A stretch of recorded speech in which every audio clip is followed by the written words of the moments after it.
Bonjour mesdames, bonjour messieurs.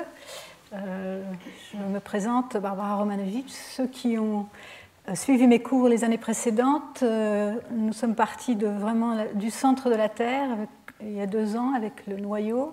Puis nous avons regardé le manteau profond et cette année, je vais vous parler de la structure un peu moins profonde, donc près de la surface, le manteau supérieur et la question de la lithosphère et de la sténosphère.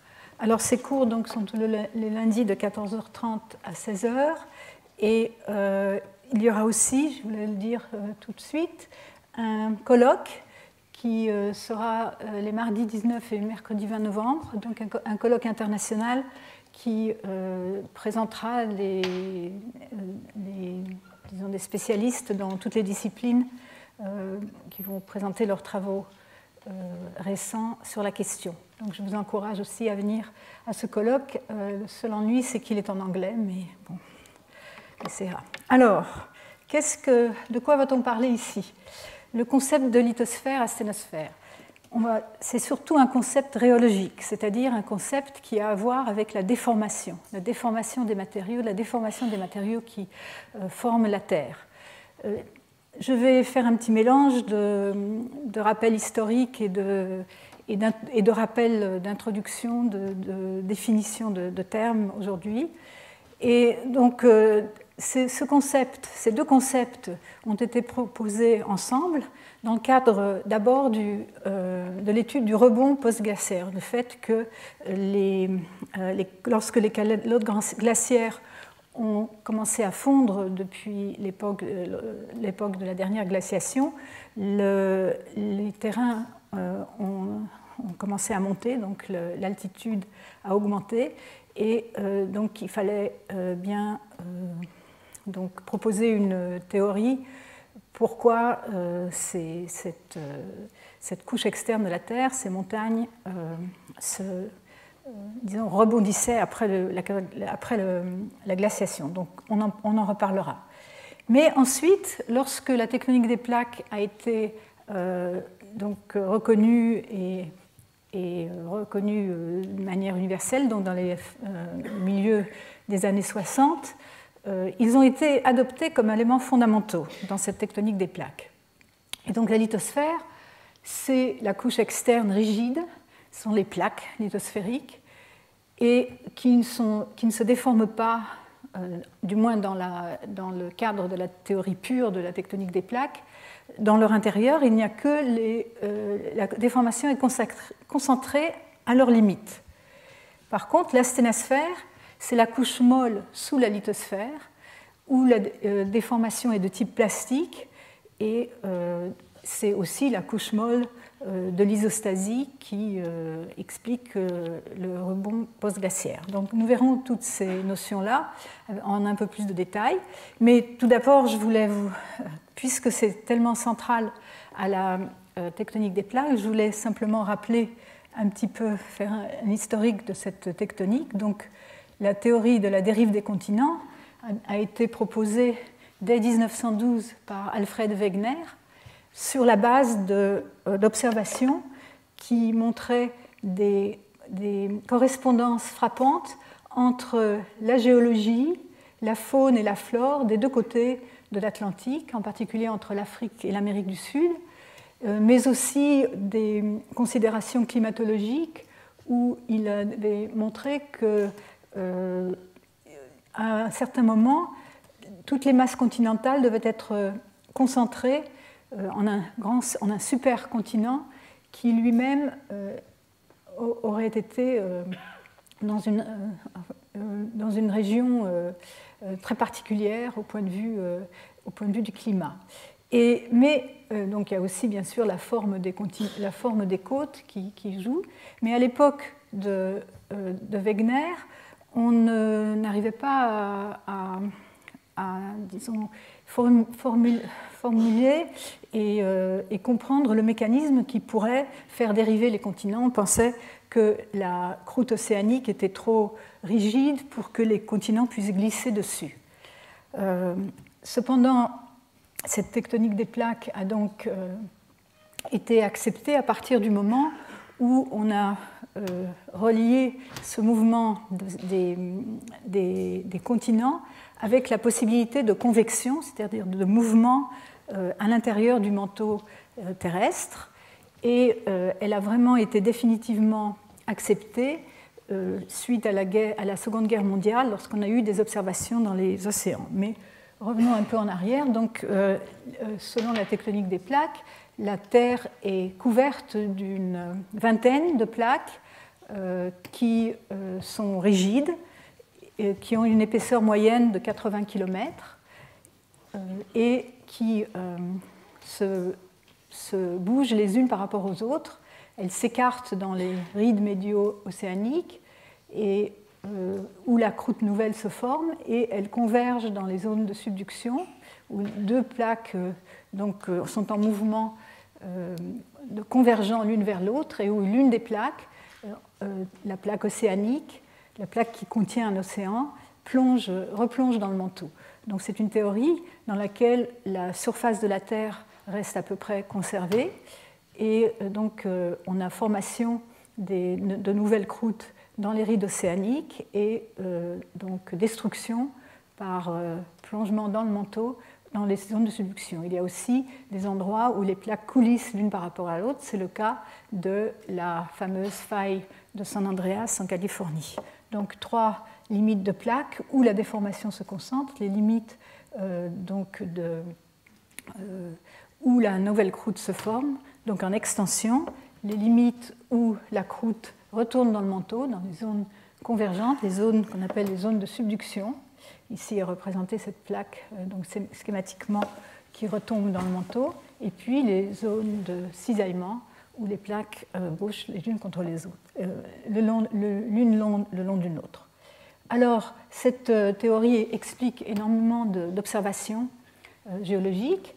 Elle explique l'existence des montagnes, donc des rides médio-océaniques, des crêtes ici dans l'Est Pacifique, mais aussi le centre de l'Atlantique, dans l'océan Indien. Elle explique la sismicité, l'essentiel de la sismicité, qui représente une forme cassante de la déformation et concentrée le long des limites des plaques, avec ici, on voit sur une période d'environ 10 ans, je pense, en noir les séismes superficiels, en vert les séismes de profondeur intermédiaire, entre 70 et 300 km de profondeur, et en rouge les séismes profonds, qui ont des profondeurs supérieures à 300 km. La profondeur maximale connue pour un séisme étant à peine 700 km de profondeur. Et donc on voit cette progression qui correspond bien à ce qu'on appelle des zones de Benioff, où la sismicité s'aligne le long de la plaque qui replonge dans le manteau, et on voit les zones de subduction principales dans l'ouest Pacifique, le sud-ouest Pacifique et en Amérique du Sud et centrale. La technique des plaques, et c'est bien sûr le long de ces limites de plaques qu'ont lieu les plus forts séismes, et lorsqu'ils ont lieu en plus dans des régions peuplées, on en entend parler et ils sont bien sûr destructeurs. Donc voici quelques exemples récents. Au Japon, le dernier séisme dévastateur, 2011. La tectonique des plaques explique aussi la distribution du volcanisme, où la plupart des volcans sont aussi situés en bordure de plaques, beaucoup dans les zones de subduction, et aussi il y a bien sûr des volcans dans les rides, qui ne sont pas représentés ici. Il y a quelques volcans qui échappent à ces explications, nous en reparlerons. Ce sont les volcans de point chaud qui sont situés en plein milieu des plaques lithosphériques et qui n'entrent pas dans le cadre de la théorie toute simple de tectonique des plaques. Alors, comme je disais, alors, je voulais aussi faire remarquer qu'en général, une plaque contient un morceau d'océan et un morceau de continent. Par exemple, ici, la plaque d'Amérique du Nord contient une partie, la partie ouest de l'océan Atlantique et le continent nord-américain. Certaines plaques, la plus grande plaque, c'est la plaque Pacifique qui ne contient pas de continent. Donc, qu'est-ce qui est à l'origine de cette Quel est le moteur de cette tectonique des plaques? C'est lorsqu'on a réalisé que la possibilité d'existence de mouvements de convection dans le manteau que cela a pu être expliqué. Alors la convection dans le manteau, on en reparlera, mais la théorie a été développée avant l'acceptation de la tectonique des plaques, dans beaucoup de travaux, surtout dans les années 30, 1930, mais elle a été rapprochée seulement donc, au moment de l'acceptation de la tectonique des plaques pour être acceptée comme le moteur de cette tectonique. Alors donc l'analogie, c'est quand on chauffe un liquide par le bas, et il se forme des cellules de convection parce qu'une partie du liquide qui monte est moins dense, puisqu'il est chauffé, sa densité est plus faible, il va donc monter, et puis quand il arrive à la surface où il est refroidi, il va il va se refroidir, la densité va augmenter et il va retomber. Et donc on va avoir des mouvements qu'on appelle des mouvements de convection, qui sont une façon très efficace de transmettre la chaleur de la partie chauffée jusqu'à la partie refroidie. Alors là-dessus, il y a, donc on peut, si vous mettez un bouchon, le bouchon va se déplacer sous l'effet de ces courants de convection. Et donc, par analogie, c'est ainsi que les plaques de la lithosphère vont se mouvoir sous l'effet des forces appliquées par la convection dans le manteau. Et bien sûr, dans la Terre, en fait, nous avons une géométrie sphérique. La Terre est à peu près sphérique. Et donc, on se pose la question de la morphologie de ces mouvements de convection. C'est une des questions fondamentales de la géophysique à l'heure actuelle. Mais vous voyez ici les grandes unités qui marquent donc la différence entre la lithosphère rigide, la couche juste en dessous qui est la couche plus molle, la sténosphère, avec les rides, les zones de subduction. C'est une vue très schématique qui ne correspond pas très bien à la réalité. En réalité, ces courants de convection ne sont pas aussi simples qu'indiqués dans cette figure. Mais donc, revenons à l'acceptation de la tectonique des plaques. L'information très importante qui a été fournie grâce aux observations faites pendant la Seconde Guerre mondiale pour, disons, guider les sous-marins pendant la guerre, ça a été la cartographie des anomalies magnétiques sur les fonds marins. Et c'est cette cartographie qui a permis de constater qu'il y avait une distribution très frappante de ces anomalies magnétiques de manière symétrique par rapport à ces chaînes de montagnes au milieu des océans, ces chaînes dans les rides, avec des anomalies. Ces anomalies sont définies par, bien sûr, leur amplitude, mais aussi par leur direction, la direction d'aimantation. Et il y a des alternances entre les anomalies qui sont orientées dans le champ magnétique actuel et les anomalies et les suivantes qui sont orientées dans le champ magnétique, dans un champ magnétique fossile ou dans la direction opposée au champ magnétique actuel. Alors quand on confronte ce genre de dessin que forme cette figure symétrique par rapport à la ride que forment les anomalies magnétiques avec ce qu'on sait des variations et des inversions du champ magnétique de la Terre au cours des temps, on explique l'existence de ces anomalies comme ayant été formées à une époque où le champ magnétique était orienté dans une certaine direction, puis la croûte s'écarte de la ride, se fossilise et lorsque le magma se refroidit, passe par le point appelé point de Curie, la magnétisation est donc figée dans la direction du champ magnétique à l'époque de l'éruption de la lave. Et donc, lorsque le champ magnétique va changer de direction, vous allez voir une alternance d'anomalies positives et négatives, donc dans le champ magnétique, dans la direction du champ magnétique actuel et dans la direction du champ magnétique fossile au cours des temps géologiques. Donc les inversions du champ, en moyenne, ne sont pas régulières, mais elles se passent à peu près tous les 500 000 ans. Donc d'une part, on a, disons, un enregistrement disons, du déroulement des fonds océaniques lors de la formation de la croûte et l'écartement des plaques. Et en plus, on peut dater l'âge des fonds océaniques. Et donc, c'est ce qui a été fait donc, depuis ce temps-là. Et on a maintenant une idée assez précise de l'âge des fonds océaniques, avec ici, donc, en millions d'années, donc les âges les plus récents, la croûte la plus récente étant donc le long des rides médio-océaniques et la plus ancienne loin de ces rides. Ce que vous remarquerez, un point très important, c'est que les âges les plus anciens que l'on trouve dans les océans n'excèdent pas de l'ordre de 180 millions d'années, 180 à 200 millions d'années, alors que sur les continents, on trouve des roches qui ont des âges plus grands que 4 milliards d'années. Donc, en fait, ça montre aussi très bien comment se déroule cette lithosphère, cette tectonique des plaques, avec les plaques océaniques qui retombent dans le manteau, et donc on perd la trace, on perd l'histoire des fonds océaniques à plus de 180 millions d'années. On est obligé de les reconstruire de manière indirecte.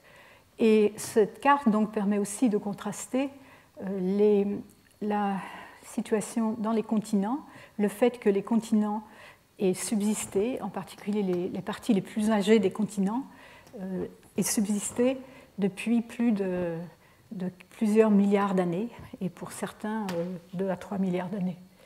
Et donc ça va être aussi un point d'intérêt pour ce cours, c'est de contraster la lithosphère continentale. On va voir qu'elle est plus épaisse que celle des océans, avec la lithosphère océanique qui donc se replonge dans le manteau, dans les zones de subduction. Alors, je passe beaucoup d'observations, il y a énormément d'autres observations qui donc, ont été bien expliquées par la tectonique de plaques, en particulier la présence de fosses très profondes dans les océans, justement en aval de la zone de subduction. La fosse la plus profonde dans les Mariannes étant d'environ 10 000 mètres. Je pense qu'il y a eu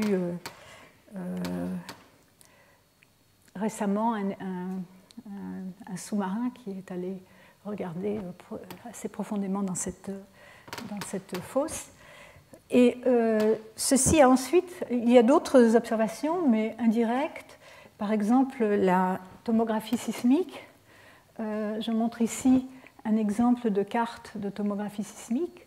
À 100 km, ce qui est représenté ici, ce sont les vitesses de cisaillement dans le manteau au niveau global, et ce sont les vitesses de cisaillement en fait rapportées à une moyenne. Donc ce sont les écarts par rapport à la moyenne obtenus de manière tomographique. Et vous voyez qu'à cette profondeur, assez proche encore de la surface, les vitesses de cisaillement en première approximation peuvent être converties en température, et ce que vous voyez ici en bleu représente les régions plus froides que la moyenne, et en rouge les régions qui sont plus chaudes que la moyenne. Et vous voyez bien que les rides, que les régions rouges, donc les régions plus chaudes que la moyenne, suivent la distribution des rides médio-océaniques. On voit très clairement dans le Pacifique et sur cette branche est de la ride indienne, mais aussi dans l'océan Atlantique. On voit également des régions plus chaudes que la moyenne en arrière des zones de subduction. Les zones de subduction, quand elles replongent dans la Terre, vont avoir tendance à déplacer le matériau du manteau, et donc ça va donner lieu à du volcanisme et du matériau chaud, de la lave qui va remonter. On voit aussi les continents, la partie ancienne des continents, très bleue, plus froide que la moyenne. Et on voit aussi l'augmentation ou le refroidissement de la plaque, très clair ici sur cette très grande plaque pacifique, depuis l'Aride jusqu'à ces régions les plus vieilles, où on voit donc la température descendre régulièrement en fonction de l'âge de la plaque. Donc ici, donc, encore une fois, le ride médio-océanique, là les zones de subduction avec les fosses et le volcanisme induit par la subduction, et dans les continents donc plus froids et plus épais. Alors, ça c'est une introduction générale pour simplement recadrer. Quelles sont les motivations pour l'étude plus approfondie de ce sujet de lithosphère à sténosphère? On peut en citer un grand nombre, mais je vais simplement en citer quelques-unes. On peut se demander pourquoi il y a une tectonique des plaques sur la Terre et pas sur les autres planètes. Qu'est-ce qu'il y a sur la Terre qui est différent et qui fait que nous avons une tectonique et pas les autres planètes, du moins pas actuellement, pas les autres planètes rocheuses. On peut se poser la question comment fonctionne le couplage entre les plaques et la circulation mantélique. On peut concevoir que ce sont les mouvements de convection qui engendrent les mouvements des plaques, mais pourquoi et comment est fait le couplage, comment les forces sont-elles appliquées, de quelle manière ça marche. Je vais parler un peu plus tard de ce qu'on appelle la zone à faible vitesse dans le manteau supérieur. On pense qu'elle joue un rôle très important, justement, dans cette relation entre les plaques elles-mêmes et la sténosphère et le manteau profond. Mais quelle est sa nature et quel est son rôle? Comment ont été formés les continents? Ces continents qui subsistent depuis des âges très importants au niveau de l'échelle de temps géologique, et pourquoi justement les cratons, qui sont donc les parties les plus anciennes des continents, qui correspondent à la lithosphère, comme on le verra, la plus épaisse, pourquoi n'ont-ils pas été détruits alors qu'à l'heure actuelle, la tectonique des plaques détruit n'est pas très efficace pour créer pour ajouter de la croûte continentale, et tout replonge essentiellement dans le manteau. Ensuite, et on peut aussi se poser la question, est-ce que le régime de la tectonique des plaques a évolué au cours du temps, qui pourrait aussi être en relation avec cette différence entre les continents et les océans. Alors, j'ai fait un petit plan ici pour la suite de cette leçon. Nous allons contraster essentiellement les informations que nous avons sur la structure élastique par la sismologie et la structure mécanique et la structure en déformation. Toutes ces informations doivent être considérées ensemble pour améliorer nos connaissances de comment fonctionne la tectonique des plaques. Je vais parler de ces deux aspects aujourd'hui. J'aborderai aussi une introduction à la structure thermique, ce qu'on sait de la structure thermique en fonction de la profondeur dans la Terre. Et si j'arrive, je parlerai du profil de viscosité qui va avec cette partie-là, mais que je dois introduire à la fin, puisque j'ai besoin d'abord d'introduire la structure thermique. Et donc tout ça pour arriver à vous montrer qu'en fait, le concept de lithosphère à sténosphère est vu différemment par différentes disciplines, et il y a des définitions différentes suivant le type de données qui sont appliquées pour son étude.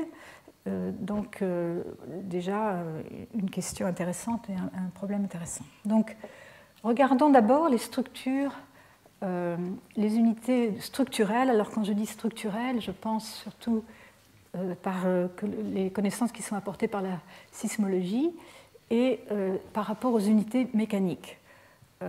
Donc, parce qu'elles sont en fait assez distinctes, donc il faut bien remettre ça en place. Alors d'abord un petit rappel historique. On pensait déjà du temps des Grecs que l'intérieur de la Terre avait des propriétés fluides, mais c'est vraiment à Newton qu'on doit le premier modèle quantitatif. Newton avait supposé que la Terre, bien sûr la couche externe était plutôt rigide, mais que l'intérieur de la Terre était fluide, et il avait calculé l'aplatissement dû à la rotation de la Terre en supposant que l'intérieur était homogène et donc un fluide en équilibre hydrostatique. Il avait obtenu un aplatissement qui est le rapport entre le rayon équatorial et la différence entre le rayon polaire C et le rayon équatorial, un aplatissement de l'ordre de 230, qui en fait est assez proche de la valeur actuelle qui est de 298 et qui montre effectivement que la Terre n'est pas complètement rigide. Si la Terre était complètement rigide, il n'y aurait pas de déformation et donc C serait égal à A et l'aplatissement serait oui, c'est l'inverse de l'aplatissement en fait ça ici, mais ce facteur F serait infini. Alors ensuite, donc ça c'est au XVIIe siècle, ensuite viennent les observations de Bouguer au XVIIIe siècle et d'Everest au XIXe siècle, qui ont conduit à l'élaboration de la théorie de l'isostasie, et où ils ont fait des mesures géodésiques dans Bouguer au Pérou et Everest dans l'Himalaya, et ont montré que la déflexion du fil à plomb due à la masse des montagnes était moins grande que ce à quoi on pourrait s'attendre suivant simplement la masse de la montagne. Donc nous y reviendrons. Et donc Kelvin, en 1863, proposa un modèle un peu plus complexe où la partie centrale de la Terre serait rigide. Donc on aurait une couche rigide à l'extérieur, une couche fluide plus profondément, et l'intérieur lui-même serait rigide. La raison pour laquelle il proposa ce modèle est essentiellement à cause, pour expliquer la déformation due aux marées, la déformation observée due aux marées. Il avait fait le calcul d'équilibre entre la force de gravité et la force de rappel élastique, et calculé que la déformation était proportionnelle à un facteur qui était le rapport de la rigidité mu et du terme ρGr, où ρ est la densité, g l'accélération de la gravité et r le rayon de la Terre. Et il a obtenu, à partir de ce calcul et à la confrontation avec les observations de déformation due aux marées, donc je parle des marées solides, des marées de la Terre solide, pas les marées des océans, mais la déformation de la surface de la Terre solide. Et il avait obtenu une rigidité moyenne mu pour la Terre, qui est en fait proche de la valeur actuelle, qui est de l'ordre de 300 gigapascales, qui est supérieure à celle de l'acier. Donc, ce qui avait beaucoup étonné à l'époque, puisque la plupart des gens pensaient que l'intérieur était plutôt fluide. Alors ensuite, c'est vers la fin du XIXe siècle qu'on a donc pu constater aussi que la densité de la Terre augmentait avec la profondeur, en confrontant la mesure de densité moyenne de la Terre, en connaissant la masse et le volume, qui est de l'ordre de 5515 kg par mètre cube, avec la densité des roches en surface qui est de 2600 kg par mètre cube, par exemple le granit, qui implique que pour avoir une densité moyenne, il faut que la densité augmente considérablement avec la profondeur. Et donc, on en conclut que la Terre ne peut être entièrement composée de roches. Et d'ailleurs, quand on calcule le moment d'inertie de la Terre, il est inférieur à celui d'une sphère homogène qui aussi indique, alors ici A c'est le rayon de la Terre et M la masse, qui indique aussi qu'il y a une concentration de masse à l'intérieur de la Terre. C'est à la fin du XIXe siècle que les premiers disons, les premiers résultats sismologiques qui ont vraiment permis de faire des progrès considérables sur la connaissance de la structure de la Terre ont été faits. Wiechert était un sismologue mais qui en fait est cité ici parce qu'il avait suggéré par l'observation des météorites trouvés donc à la surface de la Terre, que la Terre était comme un météorite géant avec un noyau de fer-nickel. Donc on avait une augmentation de la densité avec la profondeur et probablement un noyau donc, formé essentiellement de fer. Et donc l'intérieur de la Terre vu en 1910, c'était alors je passe aussi la découverte par la sismologie que le noyau est liquide, parce que donc, je vous rappelle qu'il y a deux types d'ondes sismiques, les ondes de compression et les ondes de cisaillement. Et les ondes de cisaillement ne se propagent pas dans les liquides. Et donc, dans les observations sismologiques, on voyait une zone d'ombre en fonction de la distance. Les ondes se propagent d'une source à une station, traversent plus la distance est grande, plus elle voit à l'intérieur de la Terre. Il y avait une zone d'ombre, et donc c'est Oldham en 1910 qui avait en avait déduit que le noyau était liquide. Donc un manteau solide et un noyau liquide. Alors je passe pour pouvoir aborder le sujet du cours. Notre vision actuelle de la structure moyenne de la Terre, c'est une structure en couches concentriques avec un manteau solide dont la partie superficielle est la croûte. La limite entre la croûte et le manteau est appelée le moho, du nom de Mohorovičić, qui était un géologue yougoslave qui avait découvert l'existence d'une discontinuité dans la structure sismique de la Terre. Cette croûte est d'une épaisseur moyenne de 30 km, mais elle varie dans les océans de 5 km, jusque les épaisseurs les plus grandes sont au Tibet, de l'ordre de 60 à 70 km. Et donc un manteau solide, un noyau externe fluide et la graine au centre de la Terre solide. Ce sont des unités structurelles définies par la sismologie grâce aux observations des ondes sismiques, qui donc, ici un exemple de sismogramme, avec différents types d'ondes qui se propagent à l'intérieur de la Terre, qui traversent la Terre de différentes manières, les ondes de volume qui la traversent dans son volume, qui vont se réfracter, se réfléchir, se convertir sur les différentes discontinuités internes de la Terre et les mettre donc en valeur. Il y a aussi les ondes de surface qu'on voit arriver ici, qui contiennent l'énergie longue période dans les sismogrammes et qui nous renseignent sur la structure superficielle. Ici, c'est un diagramme qui montre les temps d'arrivée en fonction de la distance des différentes phases qui ont été identifiées au cours de décennies d'analyse de sismogrammes, surtout donc dans la première moitié du XXe siècle. En 1950-60, les modèles de Terre donc moyens, donc on dit en 1D, en une dimension, la dimension étant dénotée par le rayon, donc la structure en fonction du rayon étant bien connue déjà à cette époque-là.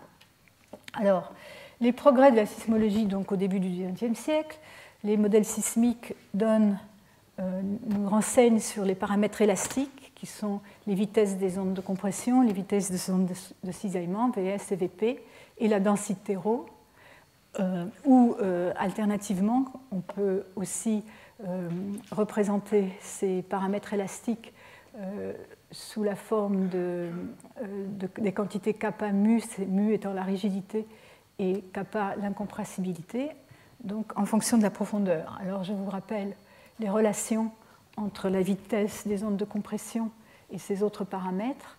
Donc Vs, la vitesse de cisaillement, dépend uniquement de la rigidité. Dans les fluides, la rigidité est nulle.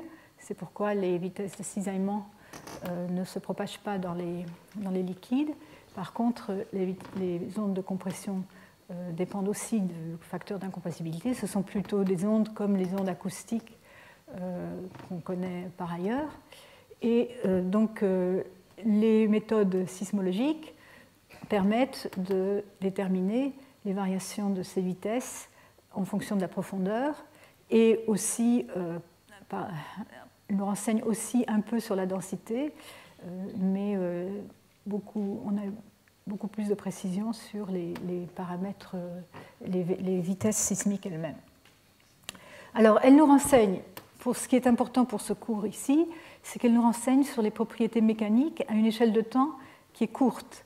L'échelle de temps, c'est les périodes des ondes sismiques observées, qui sont de l'ordre de 1 à 1000 secondes.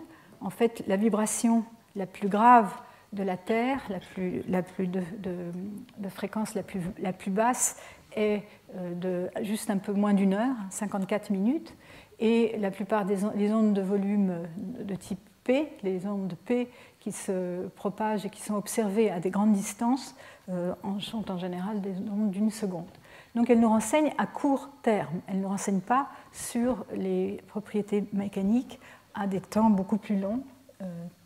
Et donc ça, c'est une distinction qu'il faut garder à l'esprit.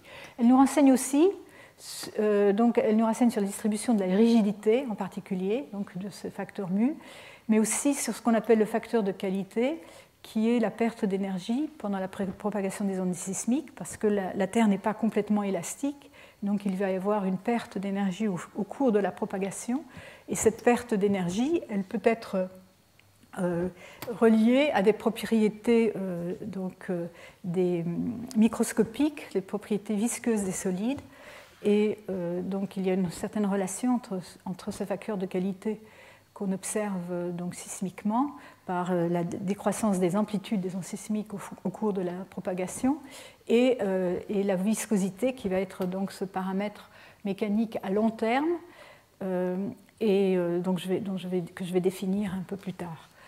Et cette relation entre les deux n'est pas vraiment très bien comprise ou bien connue, mais on sait qu'elle dépend fortement du mécanisme microscopique de la déformation. Alors, les ondes sismiques nous permettent d'avoir ce renseignement sur les paramètres élastiques, en particulier la rigidité en fonction de la profondeur. Ensuite, on confronte ces observations sismiques avec les propriétés des matériaux qu'on étudie essentiellement en laboratoire, donc des méthodes expérimentales qui permettent d'étudier le comportement des roches, leurs propriétés et leur comportement à haute pression et haute température correspondant aux conditions à l'intérieur de la Terre. Donc ici, c'est simplement, ce sont des presses de différents types qui vont à plus ou moins grande pression. Comme nous allons nous concentrer sur la partie superficielle de la Terre, nous allons nous contenter de pression de l'ordre allant jusque pas beaucoup plus que 25 gigapascales. Et donc, la plupart il existe actuellement des méthodes très performantes pour étudier les matériaux jusqu'à ces profondeurs-là, jusqu'à ces pressions-là. Alors, passons à une petite revue de la constitution du manteau de la Terre, en particulier du manteau supérieur, qui va nous intéresser. Cette composition, elle est connue par l'observation de roches qui sont arrivées de l'intérieur du manteau à la surface, qu'on peut observer et analyser en laboratoire, et aussi par confrontation avec les météorites. Donc, pour référence, quand la Terre s'est formée, elle s'est formée dans une nébuleuse qui a aussi, dans laquelle ont aussi été formés les autres corps du système solaire. Et donc la composition des météorites va aussi nous renseigner sur la composition moyenne et en fait sert de référence à cette composition. Mais ce qui nous intéresse, c'est que le constituant principal du manteau supérieur, c'est l'olivine, qui est un silicate surtout de magnésium avec, enfin, deux compositions extrêmes, la fayalite qui est un silicate de fer et la phosphérite qui est un silicate de magnésium, c'est la composition chimique Mg2SiO4. Et le manteau qu'on appelle ordinaire, donc le manteau le plus courant, disons, est donc surtout du magnésium. Hein, on l'indique par un nombre FO provenant de phosphérite qui indique le pourcentage de magnésium dans la composition totale. Les autres minéraux importants dans le manteau supérieur, et ça sont l'orthopyroxène, qui est en formule MgFe, donc une certaine proportion de magnésium et de fer, SiO3, et le clinopyroxène, qui a en plus un peu de calcium. Et donc ce sont les composants principaux, donc, ce sont donc l'olivine et l'orthopyroxène. On voit apparaître surtout du magnésium, un peu de fer, un peu de calcium, et il y a aussi un petit peu d'aluminium. Et donc on a construit un modèle disons, théorique de composition pour le manteau supérieur, auquel on reviendra souvent, parce que les expériences sont souvent ramenées à ce modèle de référence, qui est ce qu'on appelle la pyrolite. C'est un modèle qui a été inventé par Ringwood en 1979, qui sert de référence donc, pour l'étude de la composition du manteau. Et c'est une très bonne référence pour le manteau supérieur, encore qu'il y a quelques discussions pour savoir si le manteau supérieur est vraiment de composition pyrolytique. Et donc, quand on s'enfonce à plus grande profondeur dans le manteau inférieur, on n'est pas encore sûr qu'il n'y ait pas un changement de composition en plus du changement dû aux structures cristallines en fonction de la pression. Donc la pyrolite, donc olivine, vous voyez, 57% en poids dans la composition de la pyrolite, orthopyroxène et clinopyroxène et aussi le grenat, qui est le troisième composant donc, minoritaire dans ces minéraux. Alors, donc, là, j'introduis un diagramme de phase, c'est donc comment se comportent ces différents minéraux en fonction de la pression, donc dans le manteau supérieur en allant vers le manteau inférieur. Et donc ici, c'est pour une température moyenne, pour ce qu'on appelle un géotherme. Géotherme, c'est la variation de la température avec la profondeur. Et on voit les différents composants, ici l'olivine, OL, le grenat, l'orthopyroxène, le clinopyroxène. Donc ça, c'est les profondeurs. Donc on est déjà ici à 150 km de profondeur dans ce diagramme. Et ici, on voit qu'en fonction de la profondeur, alors quand on s'enfonce dans la Terre, la pression augmente et les structures cristallines en particulier de l'olivine, principalement de l'olivine, changent à des profondeurs et des températures particulières. L'olivine se transforme en wassléite à environ 400 km de profondeur et la wassléite en ringwoodite à environ 660 km de profondeur, qui correspond à 520 km de profondeur. Et ensuite, la ringwoodite se décompose en perovskite et magnésiovustite à la discontinuité entre le manteau supérieur et le manteau inférieur. Bon, ça, c'est des détails dont nous n'avons pas besoin de nous préoccuper.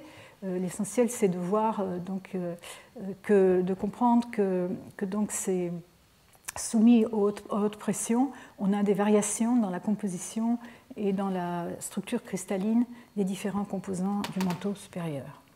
Alors, on peut contraster ce modèle de pyrolite, donc modèle de composition moyenne du manteau supérieur, avec un autre modèle extrême qui était aussi proposé, la piclogite, La différence, ici, donc, cette courbe-là qui se réfère à cet axe-là, qui sont des températures en Kelvin, c'est un géotherme, donc une courbe de température dans l'intérieur de la Terre. Et la fraction atomique est indiquée ici, et on voit que pour la piclogite, il y a un peu moins d'olivine, 40%, plutôt que 55% dans la pyrrolite. Donc on peut osciller quelque part, la structure du manteau réel se trouve quelque part entre ces deux extrêmes. Alors, donc, nous en arrivons en confrontant les résultats de la sismologie sur la variation en profondeur des paramètres élastiques avec les propriétés des composants des minéraux dans l'intérieur de la Terre. On a pu donc avoir une idée assez précise de la composition du manteau en fonction de la profondeur. Et donc on divise le manteau en manteau supérieur et manteau inférieur. Alors ici à droite, vous avez en fonction de la profondeur, ici, donc de la surface au centre de la Terre, la variation des trois paramètres élastiques, donc la vitesse des ondes de compression ici très rapide, qui diminue quand on arrive dans le noyau et qui réaugmente dans la graine solide, la vitesse des ondes de cisaillement qui augmente aussi avec la profondeur, qui devient nulle dans le noyau liquide et a une valeur un peu supérieure à 3,5 km par seconde dans la graine solide. Et puis la densité qui, elle, augmente donc à la limite noyau-manteau, le noyau étant formé de fer. Donc on sait aujourd'hui que le noyau est liquide, qu'il est formé principalement de fer avec peut-être 4 ou 5% de nickel et quelques additions d'éléments légers. La graine solide est de fer plus pur. Ce qui nous intéresse, c'est le manteau et le manteau supérieur. Cette discontinuité que nous n'allons pas atteindre vraiment dans ce cours correspond donc à cette décomposition de la phase de haute pression de l'olivine en pérovskite et magnésodustite. Vous voyez ici donc la croûte, le manteau et le noyau, unité donc mécanique, mais donc déterminée par la sismologie. Bon. Alors, un autre aspect important, c'est que, donc, je vais revenir ici, vous voyez, ce qui va nous intéresser, c'est la partie en haut, ici, de ce diagramme, où on voit des variations assez rapides des vitesses sismiques et de la densité ici dans ce qu'on appelle la zone de transition, c'est la zone entre 400 et 670 km. Et encore au-dessus, vous apercevez ici dans ce diagramme pas très détaillé, comme une diminution des vitesses dans le manteau supérieur. Alors, effectivement, un aspect important, donc une découverte qui a été faite par Gutenberg en 1926, c'est la présence d'une ce qu'on appelle une zone à faible vitesse sismique, où la vitesse sismique diminue avec la profondeur sur une certaine profondeur, et donc qui serait centrée autour de 100 km de profondeur. Alors, bien sûr, on a voulu relier ça tout de suite au concept de lithosphère à sténosphère, c'est-à-dire que cette zone à faible vitesse correspondrait à la sténosphère. Et à l'époque de Gutenberg, il l'explique par cette diminution rapide de la vitesse en fonction de la profondeur par la présence soit de fusion partielle ou de verre, en particulier donc la possibilité, si vous avez la présence d'eau dans les roches, va diminuer aussi la vitesse. Et donc, on va en parler beaucoup de cette zone à faible vitesse, et sa nature est encore controversée de nos jours, en particulier la présence de fusion partielle en dehors des zones de rides océaniques est très controversée. Alors ici, vous voyez un diagramme qui montre en fonction de la profondeur la vitesse des ondes de cisaillement, qui est notée souvent bêta, donc en kilomètres par seconde, en fonction de la profondeur dans les premiers 400 km de profondeur, et en fonction de l'âge, donc ça c'est dans l'océan Pacifique, donc en fonction de l'âge où a été mesuré, de l'endroit de l'océan a été mesurée cette vitesse, et on voit cette zone à faible vitesse qui, pour les océans jeunes, est assez superficielle, ici 60 à 80 km de profondeur, et plus l'âge augmente, ici vous avez, vous voyez, ici c'est donc les plus jeunes, les mesures dans les régions les plus jeunes, plus l'âge augmente et plus cette zone à faible vitesse devient profonde, donc le minimum devient plus profond, atteignant de l'ordre de 150 km de profondeur, et aussi cette zone à faible vitesse est moins marquée. La diminution des vitesses est jusqu'à 4 km par seconde ici dans les zones jeunes, mais n'est plus aussi marquée dans les régions d'âge supérieur à 110 millions d'années. Et donc cette diminution de vitesse pourrait correspondre à la limite, disons, entre la lithosphère et la sténosphère. Encore qu'il faut faire attention à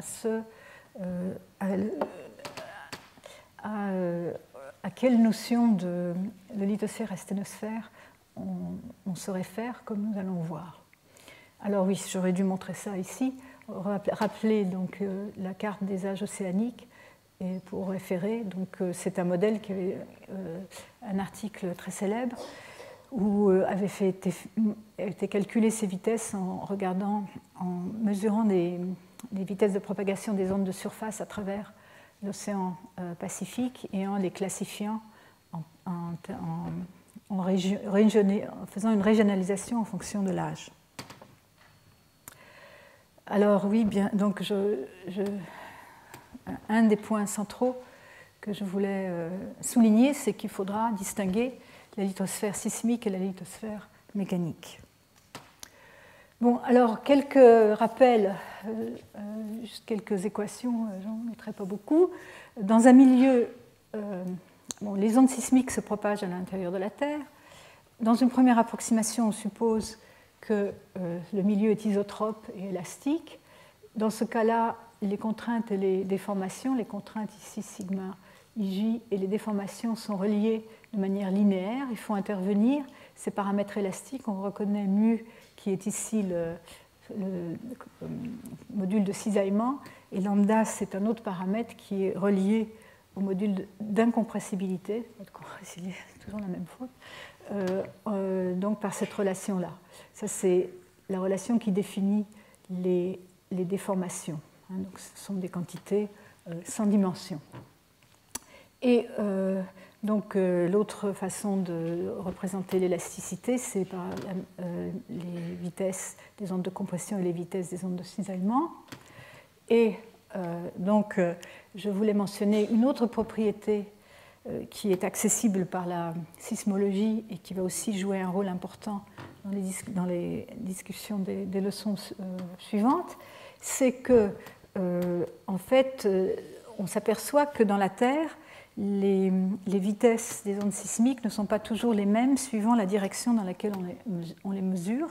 Ça, c'est une propriété qu'on appelle l'anisotropie et qui peut être reliée à des propriétés soit microscopiques, soit macroscopiques du milieu. Et dans ce cas-là, on a, au lieu d'avoir deux coefficients pour décrire l'élasticité, on a tout un tenseur, le tenseur élastique, qui est un tenseur d'ordre 4, et pour lequel il y a jusqu'à 21 éléments indépendants. Alors bien sûr, on ne va pas pouvoir mesurer tous ces éléments, puisque les mesures qu'on a à partir de la sismologie sont des mesures sur la surface de la Terre, elles sont incomplètes et ne nous donnent pas accès à tous ces paramètres, mais on va pouvoir, par la sismologie, quand même avoir accès à pouvoir distinguer deux types d'anisotropie, ce qu'on appelle l'anisotropie extrinsèque, Shape Preferred Orientation en anglais, et l'anisotropie intrinsèque, ou Lattice Preferred Orientation. Alors je voulais passer un moment à décrire les différences entre ces deux types d'anisotropie. Lorsque vous avez un milieu qui est formé de couches fines, avec des propriétés différentes, alternées, une couche rapide, une couche plus rigide, une couche moins rigide, vous pouvez concevoir que la vitesse des ondes sismiques va être différente suivant que vous vous propagez perpendiculairement à la direction des couches ou le long de la direction des couches.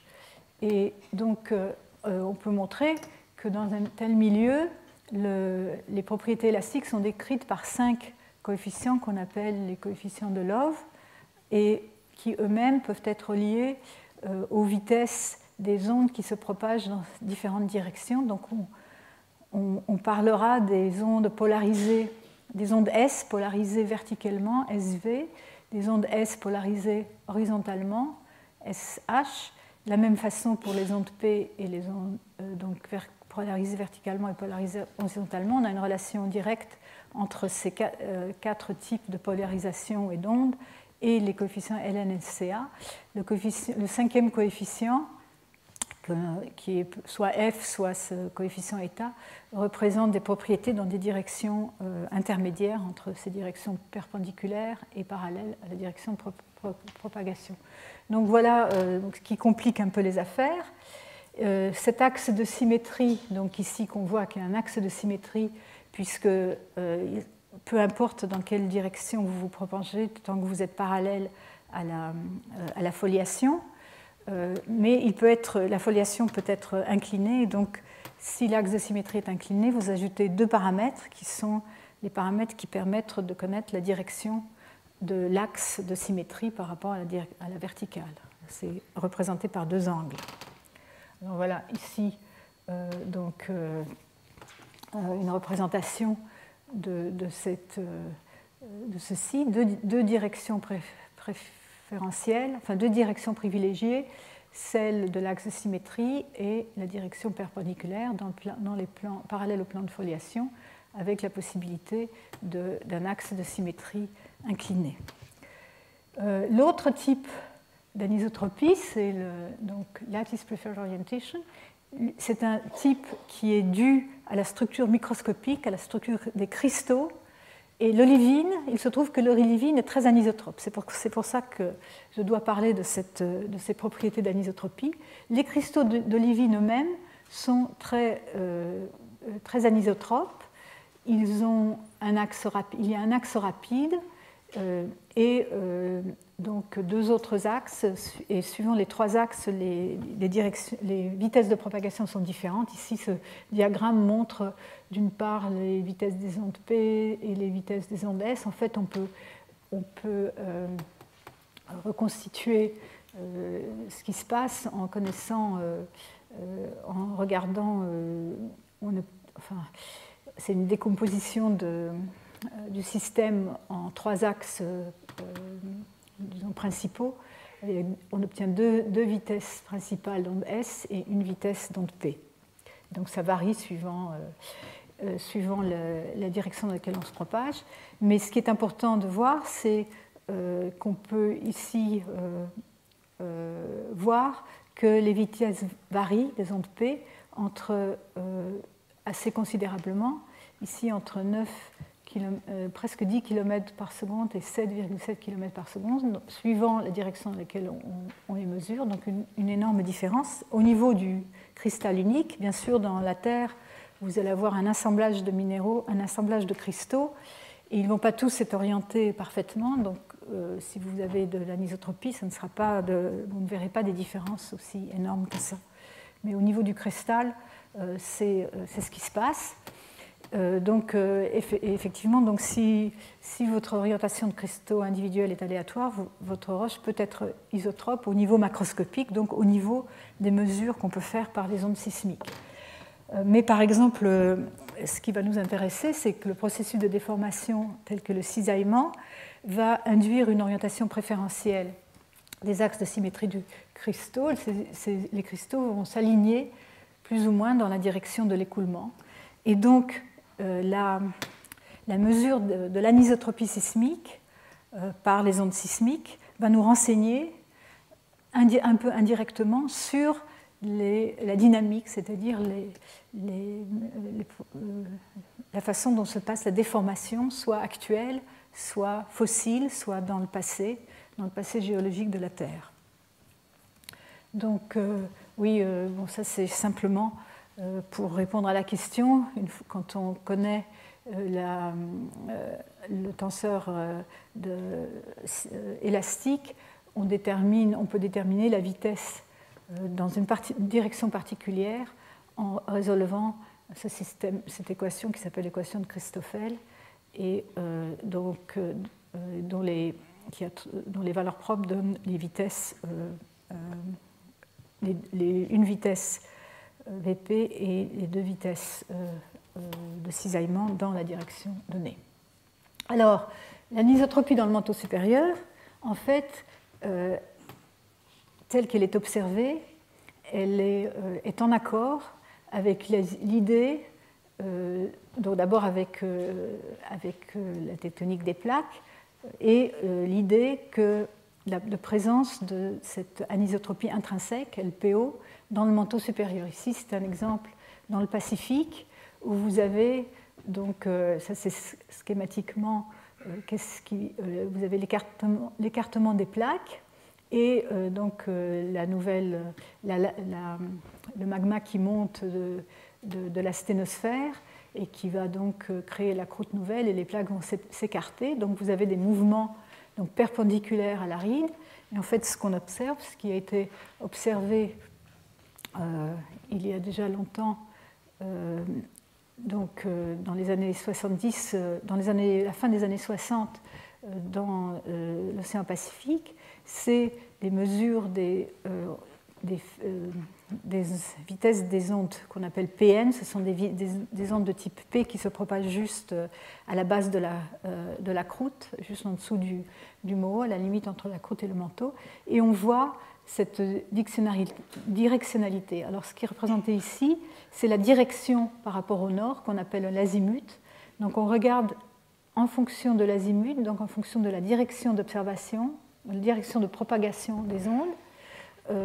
On regarde en fonction de cet angle qu'on appelle l'azimut, quelle est la vitesse de ces ondes. Elles sont référées ici à la moyenne qui est 0, et vous voyez une variation comme ça régulière sinusoïdale qui, avec des vitesses les plus rapides, étant dans la direction de la plaque, donc dans la direction d'ouverture, et les vitesses les plus lentes dans la direction, dans la direction le long de la ride. Donc ça, c'était encore une observation qui à la fois était donc en accord avec cette tectonique des plaques qui avait été qui était en train d'être acceptée, et l'idée de la présence d'anisotropie intrinsèque, donc attribuée essentiellement à l'olivine dans le manteau supérieur, enfin, juste sous la croûte dans les océans. Alors, pour finir ceci, la sismologie nous renseigne sur les structures, la structure élastique en fonction de la profondeur. Elle nous renseigne sur un peu plus que juste ces variations de vitesse qu'on appelle isotropes, mais avec l'anisotropie, on a accès à des informations qui vont nous permettre de relier ces informations, de relier la structure avec la dynamique dans le manteau. Donc ici, c'est un petit diagramme qui montre ce à quoi on s'attend de voir dans le manteau si on a une petite cellule de convection où vous avez ici un courant montant, donc un courant chaud, qui s'étale ensuite et qui retombe dans le manteau de l'autre côté, donc qui va se refroidir. Donc ici, on s'attend à avoir des vitesses plus lentes que la moyenne, puisque c'est plus chaud, et ici des vitesses plus rapides que la moyenne. Et donc c'est ce qui est représenté ici. Au-dessus du courant montant, vous allez voir des vitesses lentes.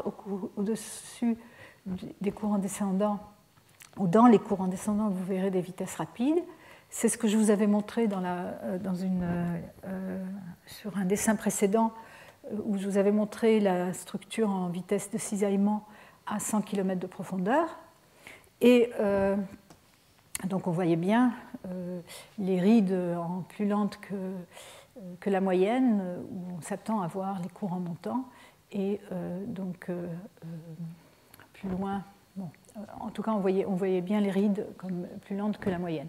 Si vous ajoutez deux types de mesures anisotropes, la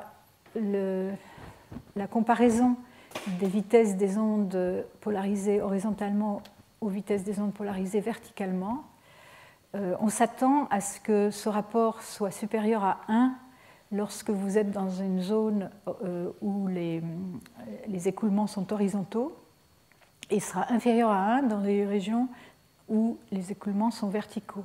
Et donc vous verrez ici la convention de couleur est que lorsque ce paramètre xi est supérieur à 1, c'est du bleu, lorsqu'il est inférieur à 1, c'est du rouge, donc vous aurez du rouge dans les courants montants, dans les courants descendants, et du bleu dans les parties plus horizontales. Donc déjà en confrontant ces deux quantités-là, vous allez pouvoir distinguer dans quelle partie de la cellule de convection vous vous trouvez. Si on ajoute ensuite ce qu'on appelle l'anisotropie azimutale, qui vous permet de voir les variations de la vitesse en fonction de l'azimut, donc en fonction de la direction d'observation dans un plan horizontal par rapport au nord, ceci va vous permettre d'orienter cette cellule dans l'espace, parce que vous allez vous attendre à avoir des vitesses plus rapides dans la direction de cet écoulement et que dans les autres directions, donc vous allez pouvoir orienter la cellule.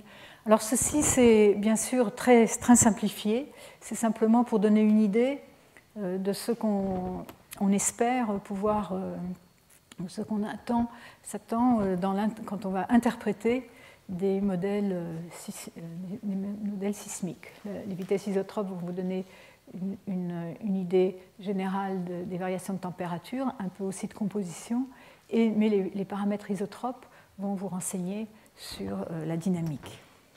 Alors, donc voilà ceci comme introduction donc sur la structure telle qu'elle est vue par la sismologie.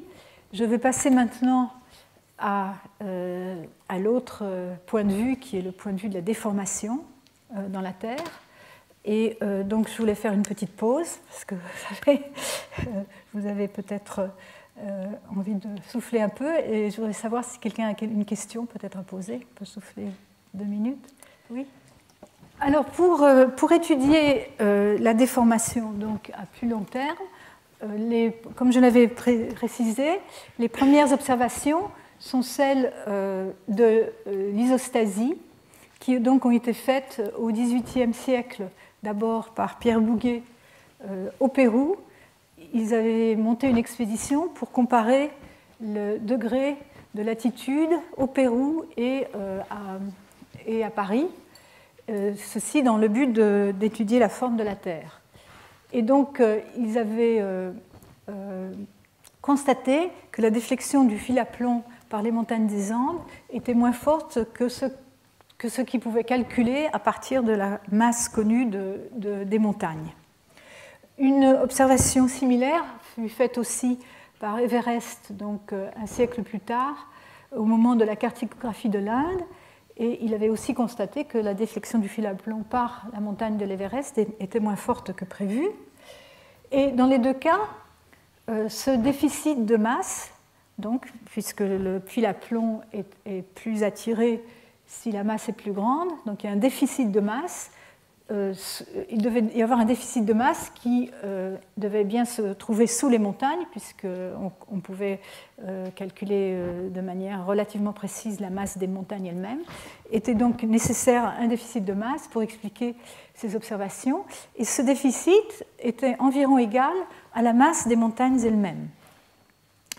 Et ceci a donc donné lieu à une théorie, en fait deux théories, puisqu'il y a deux façons de voir les choses, la façon de voir de Pratt et la façon de voir d'Héry, qui ont été formulées toutes les deux en 1855, et toutes les deux relèvent du principe d'Archimède, hein, que c'est le volume d'un corps submergé multiplié par la densité du fluide est égal au volume total multiplié par la densité du corps considéré.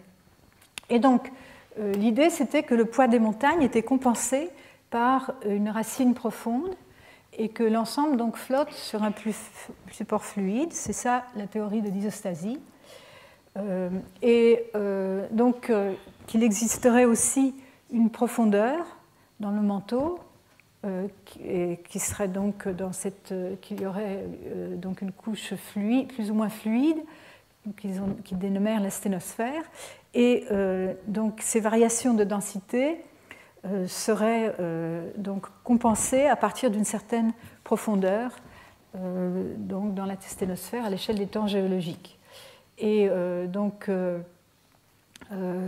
un calcul simple sur, si on prend une durée de 10 millions d'années avec des contraintes de l'ordre de 10 mégapascales, donne une viscosité, je n'ai pas encore défini la viscosité, mais c'est ce paramètre qui décrit la déformation de l'ordre de 10 puissance 22 pascal seconde. Alors ces deux hypothèses d'isostasie, l'hypothèse d'Héry dit que la couche supérieure et la couche inférieure ont chacune une densité constante et donc la compensation est obtenue par la présence de racines profondes. Donc vous avez ici, voilà ce qui se passe, vous avez des montagnes et donc une couche superficielle d'une certaine densité qui flotte sur une couche plus molle de densité plus élevée. Et donc pour compenser l'altitude des montagnes, il faut une racine profonde donc qui s'enfonce dans cette couche plus molle qui est la sténosphère. Et à partir d'une certaine profondeur, vous avez tout est compensé, c'est-à-dire que la pression est uniforme et correspond à la pression hydrostatique.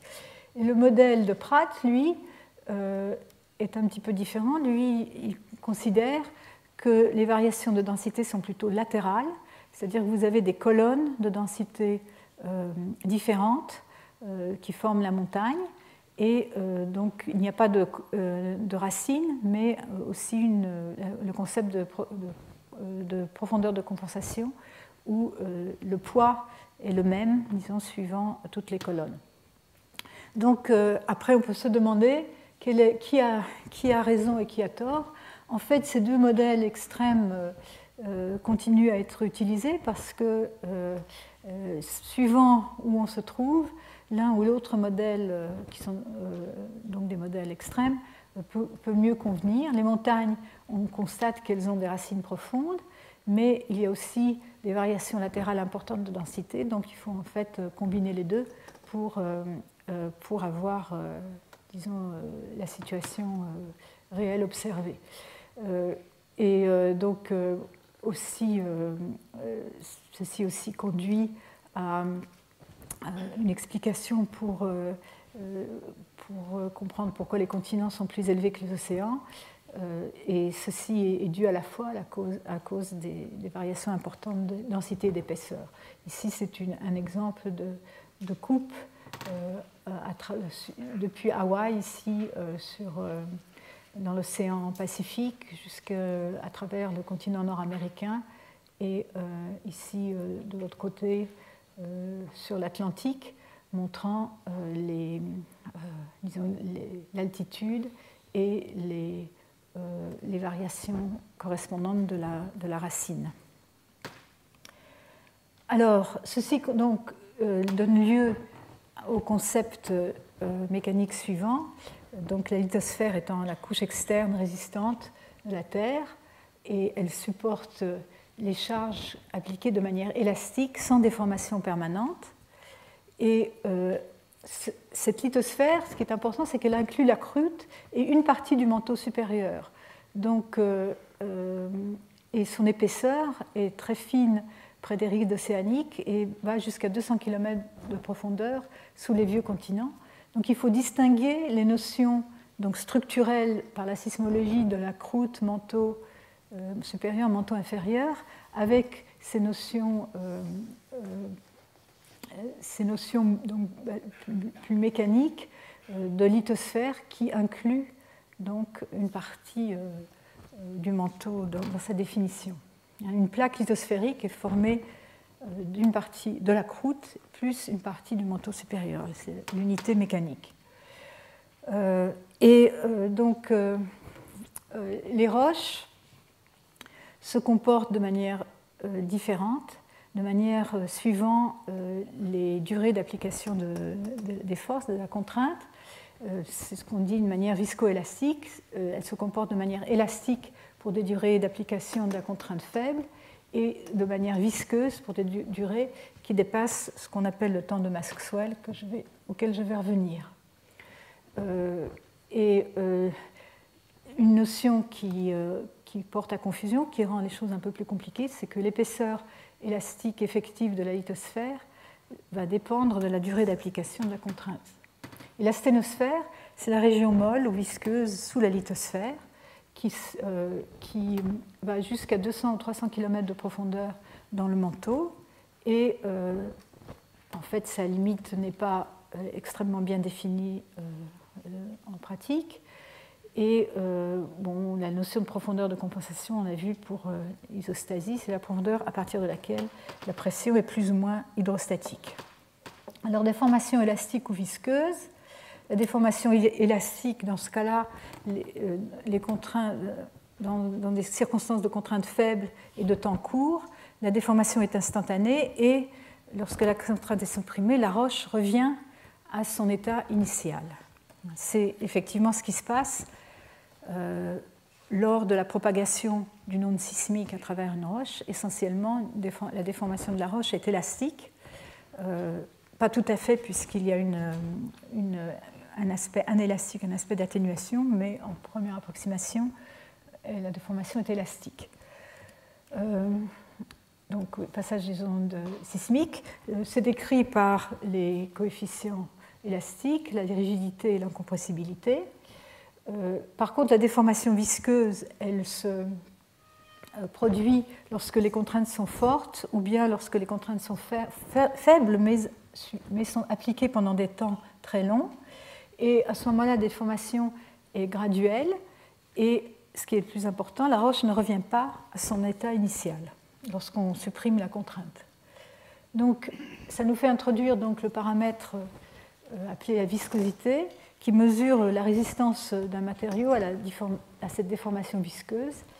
Elle relie les contraintes à la déformation, mais en fait, on introduit ici la dérivée par rapport au temps, donc la vitesse de déformation, plutôt que la déformation elle-même qui entre dans la définition de la rigidité. Et donc, ce temps de Maxwell dont je vous ai parlé, c'est un temps caractéristique qui détermine le comportement élastique au temps court et visqueux au temps long, et qui est le rapport entre cette viscosité définie comme ceci et la rigidité. Alors, donc on conçoit bien qu'il y a un domaine temporel, un domaine aussi de force appliquée, de contraintes, il va y avoir une transition entre un comportement élastique et un comportement visqueux. Et donc plusieurs modèles ont été proposés pour représenter schématiquement cette transition. Il y a le modèle qui met en série un élément élastique défini par sa rigidité et un élément visqueux défini par sa viscosité. Un modèle c'est le modèle de Maxwell, le modèle de Kelvin-Voigt, qui les met en parallèle, et un modèle un peu plus compliqué, mais qui représente de manière meilleure ce qui se comporte dans la Terre, c'est le modèle de Burgers qui, lui, a un élément de Kevin Voigt en série avec un élément de Maxwell qui permet de représenter de manière plus fidèle le passage de la déformation transistoire à un régime stationnaire. Et donc dans la Terre, en plus, un seul élément de ce type-là ne suffit pas à vraiment décrire le comportement. Et donc on a une distribution.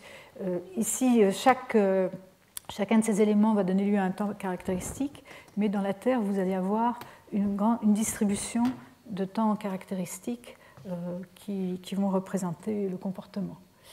Alors, la physique de la déformation à l'échelle microscopique a commencé à être étudiée au XIXe siècle, où on a donc réalisé qu'elle était liée aux défauts dans la structure cristalline. Et donc, on a constaté qu'il y a 3 modes principaux de déformation solide des roches. Tous font intervenir des défauts dans la structure cristalline qui vont être activés par la température, c'est-à-dire qui vont être plus importants lorsque la température augmente. Le premier, c'est la diffusion.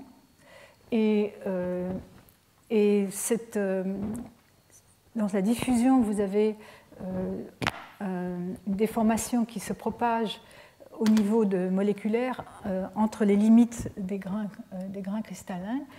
Et ça, c'est dans la diffusion, ce mode de diffusion, on parle de rhéologie newtonienne. La vitesse de déformation est proportionnelle à la contrainte de cisaillement et inversement proportionnelle au cube de la taille des grains. Ce qui est important, déjà, c'est que c'est une rhéologie qu'on dit linéaire. Cette vitesse de déformation est proportionnelle à la contrainte de cisaillement. Et par contre, quand la déformation se fait par diffusion, on n'observe pas au niveau macroscopique d'anisotropie donc intrinsèque.